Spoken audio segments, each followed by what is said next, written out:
3 minute की report देख लीजिए, फिर अग्निपथ पर कोई रिपोर्ट देखने की जरूरत नहीं पड़ेगी।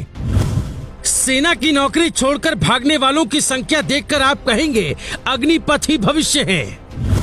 जिस फॉर्मूले से देश ने मोदी को पीएम बनाया, उसी फॉर्मूले से अग्निपथ का आइडिया आया। पूरा देश जानना चाहता है पीएम मोदी ने अग्निपथ प्लान क्यों बनाया और इससे क्या क्या फायदा होगा। पीएम मोदी ने कुर्सी हिलने तक का रिस्क क्यों लिया और जब पूरे देश में विरोध हो रहा है तो भी झुकने को तैयार क्यों नहीं है। आपको ये रहस्य बताएं उसके पहले बताते हैं सेना की नौकरी हर साल छोड़कर कितने लोग भाग जाते हैं और फिर आप उनसे सवाल क्यों नहीं पूछते। सेना में लेफ्टिनेंट जनरल अरुण पुरी जो दावा करते हैं वो सुनकर हमारा भी दिमाग चकरा गया।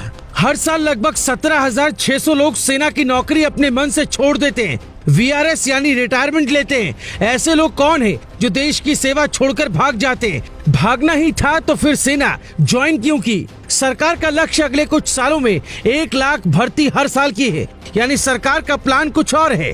फिलहाल देश में सैनिकों की औसत उम्र 32 साल है। सरकार इसे 25 से 26 साल करना चाहती है। आने वाले वक्त में जो हालात बन रहे हैं उसमें तकनीक की जरूरत पड़ेगी। युवा पीढ़ी सेना में आएगी तो तकनीकी तौर पर भारतीय सेना भी कमाल दिखा सकती है। भारत में इस बात पर ध्यान नहीं रहता है। ज्यादातर लोग सोचते हैं सेना का मतलब है दौड़ना, हथियार उठाना और चलाना, जबकि अब दौर तकनीक का है। जब मोदी प्रधानमंत्री नहीं थे तब उन्हें देश के युवाओं ने ही सोशल मीडिया तकनीक से इतना लोकप्रिय किया कि वो कहां से कहां पहुंच गए। यही प्रयोग सेना में करने का वक्त आ गया है, इसलिए देश में इस बदलाव की जरूरत पड़ी है।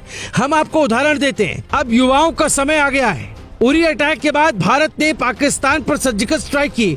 जो कमांडो उसमें शामिल थे, क्या आपको उनकी एज पता है? सबकी उम्र 30 से कम थी। जिनको तकनीक की समझ थी, शरीर पर 25 से 40 किलो का हथियार और बारूद उठाने की घंटों तक क्षमता थी, जिनके हार्ट अटैक होने की गुंजाइश नहीं थी, क्योंकि ऐसे ऑपरेशन में ऊंचाई से कूदना पड़ता है। और बड़ी बात, इस एज में परिवार के प्रति लगाव कम, देश के प्रति ज्यादा होता है। सरकार की मंशा के पीछे कई कारण हैं, अब हम वो भी बताते हैं।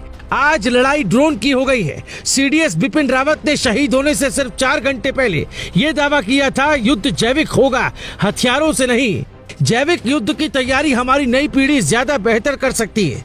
हमारे देश में सेना को इमोशनल एंगल से देखा जाता है। कई देश रोबोट बना चुके हैं, भारत भी रोबोट बना रहा है और अब लड़ाई तकनीक से होगी।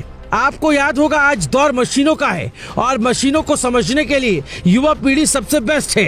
इसलिए सरकार 17.5 से 23 साल के लोगों को भर्ती करेगी। 10,000 सैनिकों को रखकर बाकी को रिटायर कर देगी। यानी हर साल आपको 10,000 17 से 23 साल के सैनिक मिलेंगे। जिस सेना के पास ऐसी ताकत हो वो कुछ भी कर सकती है। ज्यादातर लोग आपको बता रहे हैं कि 4 साल बाद कितना पैसा होगा, लेकिन हम आपको बता रहे हैं 4 साल बाद देश कहाँ होगा। मार्च 2020 में थल सेना प्रमुख रहे जनरल MM नरवणे ने 2 टूक अंदाज में एक बात कही थी। 20वीं सदी के बड़े जंगी हथियार जैसे युद्धक टैंक और लड़ाकू विमान अब बीते जमाने की चीज बनते जा रहे हैं। भविष्य में होने वाली जंगों में फौज की तादाद के बजाय तकनीकी श्रेष्ठता की लड़ाई जीतने का अहम कारक बनकर उभरेगी। फौजी ढांचों के भौतिक स्वरूप की अहमियत कम होती चली जाएगी। जिसकी सेना तकनीक से जितनी स्मार्ट होगी वो देश उतना मजबूत होगा। भारत में आजादी के बाद राष्ट्र भावना को पैदा नहीं किया गया, यहाँ निजी हितों की बात हुई। यही कारण है कि हम कई देशों से पीछे हैं। अभी दुनिया के 80 देश ऐसे हैं जहाँ सेना में नौकरी करना अनिवार्य है। दक्षिण कोरिया, उत्तर Korea, Russia, Israel, Brazil, Turkey, Norway और फिनलैंड में सेना में जॉब जरूरी है। इन देशों में 18 से 27 साल के युवाओं को एक निर्धारित समय के लिए सेना में भर्ती होकर देश की सेवा करना होता है। छोटा देश है ऑस्ट्रिया, वहाँ सेना में हर नागरिक नौकरी के लिए जाता है। 1.5 साल बाद ही वो सेना छोड़ सकता है। छोटा देश इजराइल है, हर नागरिक को 3 साल सेना में अपनी सेवाएं देनी पड़ती हैं। इसके बहुत फायदे भी है। अमेरिका भारत से ज्यादा समृद्ध है, लेकिन वहाँ सेना में पेंशन 20 साल तक नौकरी करने पर ही मिलती है, जबकि भारत में सबको पेंशन की चिंता है। अमेरिका में ज्यादातर सैनिकों को 8 साल बाद ही रिटायर कर दिया जाता है। भारत सरकार का मॉडल अमेरिका से मिलता जुलता लगता है। दरअसल देश युवाओं को बदलना है। मोदी की तरह कोई भी व्यक्ति सिर्फ अनुभव के साथ रास्ता दिखा सकते हैं। इस बात में कोई शक नहीं कि अग्निपथ के बाद भारतीय सेना सबसे मजबूत होगी। अभी भारतीय सैनिकों की औसत उम्र 32 साल है, जबकि अमेरिका के सैनिकों की औसतन उम्र 27 साल है और ब्रिटेन के सैनिकों की औसत उम्र 30 साल है। यानी हमारे सैनिकों की औसत उम्र इन देशों के सैनिकों से ज्यादा है।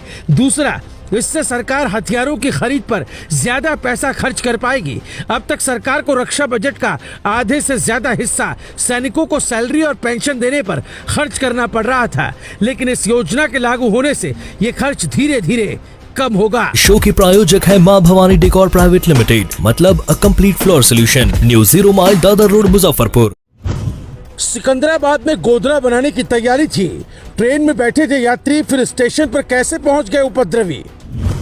केसीआर केजरीवाल टीम के मुखिया हैं, क्या मोदी को झुकाने के लिए सिकंदराबाद रेलवे स्टेशन हिला दिया। बहन बीएसएफ की जवान, भाई अग्निपथ के लिए कुर्बान। तेलंगाना में जो हुआ वो देश में नहीं होना चाहिए था।